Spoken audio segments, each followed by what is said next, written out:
Kenapa sih kita malas baca buku? Kita malas baca buku karena kita kurang tahu manfaat dari membaca buku.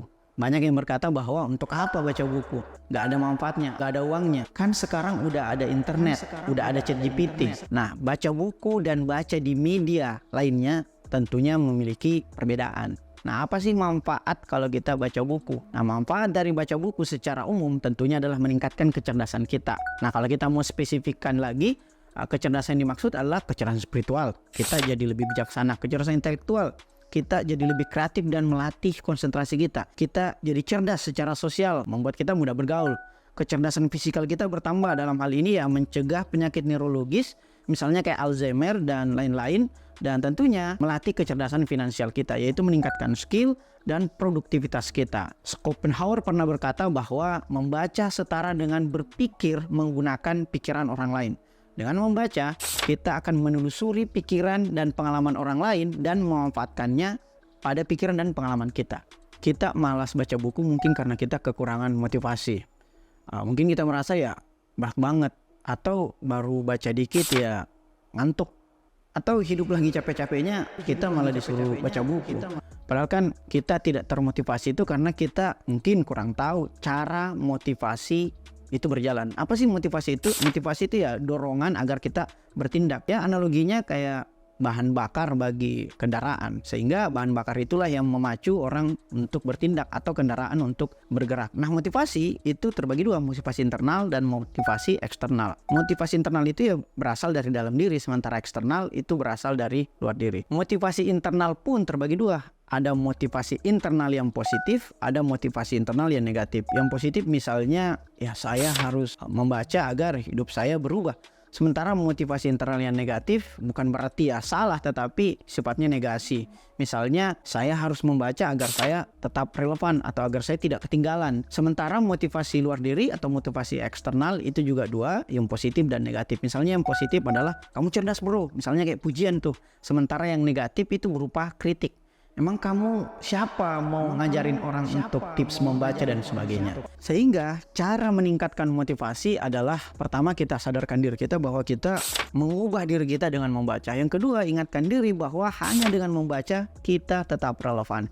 Yang ketiga, jadikan pujian sebagai ujian untuk meningkatkan skill, bukan membuat kita menjadi bangga diri atau ujub. Dan yang keempat, jadikan kritik sebagai evaluasi untuk terus memperbaiki diri. Karena kalau kita tidak mampu menyadarkan diri kita sendiri, maka orang lain yang akan menyadarkan kita. Kita malas baca buku karena ujung-ujungnya kita lupa apa yang kita baca tersebut. Misalnya kita baca hari ini, ya besok udah lupa ya ngapain kita membaca. Kenapa sih kita lupa terhadap sesuatu? Sigmund Freud menjelaskan bahwa kita hanya mengingat hal-hal yang menarik minat kita. Itu artinya apa? Bahwa batasan antara ingat dan lupa itu adalah ketertarikan. Nah, untuk lebih jelasnya, apa sih alasan mengapa kita lupa? Satu, karena sesuatu tersebut kita anggap tidak menarik. Yang kedua, adanya interferensi atau informasi baru yang menutupi informasi yang lama. Yang ketiga, karena kita tidak melatih ingatan kita. Dan yang keempat adalah adanya tekanan atau stres. Dan yang terakhir adalah adanya penyakit fisik yang disebabkan oleh misalnya kebiasaan buruk kita. Dalam hal ini, alkohol, rokok, dan sebagainya. Nah, sehingga cara agar kita tidak mudah lupa apa yang sudah kita baca adalah satu, bacalah buku yang menurut Anda penting. Yang kedua, pastikan informasi yang kita baca tersebut itu lebih penting daripada informasi lama yang sudah kita dapatkan. Yang ketiga, latih ingatan kita dengan meresensi atau mencatat buku yang sudah kita baca. Yang keempat, kendalikan apa yang bisa kita kendalikan. Jangan coba mengendalikan apa yang di luar kendali kita sehingga kita tidak stres. Dan yang terakhir, hindari alkohol, merokok, dan kebiasaan buruk lainnya yang dapat menyebabkan penyakit neurologis. Nah, kita malas baca buku karena mindset kita terlanjur negatif terhadap membaca buku itu sendiri.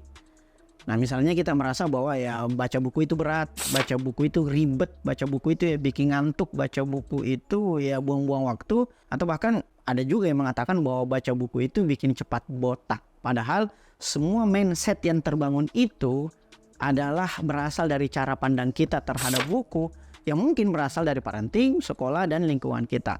Nah, bagaimana cara merubah mindset menjadi seorang pembaca buku atau bagaimana merubah mindset yang positif terhadap membaca buku? Pertama, kita harus deteksi dulu penyebab mindset negatif tentang membaca buku? Saya mengidentifikasi ada 2 penyebabnya, yaitu pengaruh dalam diri dan pengaruh luar diri. Pengaruh dalam diri misalnya fitrah kita. Fitrah kita sebenarnya kan haus akan ilmu pengetahuan. Itu terkikis karena kita memasukkan ilmu-ilmu yang sebenarnya tidak atau kurang relevan. Yang kedua, habit. Kita tidak membiasakan membaca buku sejak kecil. Sementara pengaruh luar dirinya pertama adalah parenting.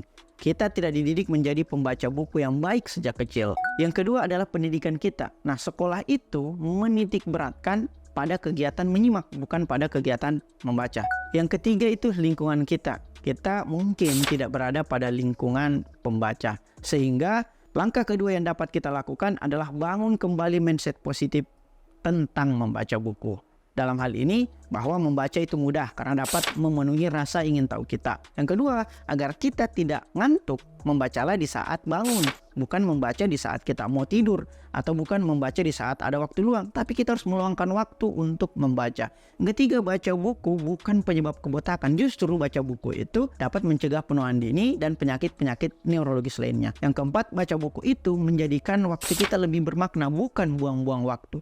Yang kelima, baca buku itu seru. Karena kalau kita baca buku bareng-bareng dengan teman komunitas kita, maka kegiatannya menjadi lebih fun. Gabung komunitas Sehari Sebuku dengan mengklik tautan di deskripsi atau di bio. Terima kasih. Wassalamualaikum warahmatullahi wabarakatuh.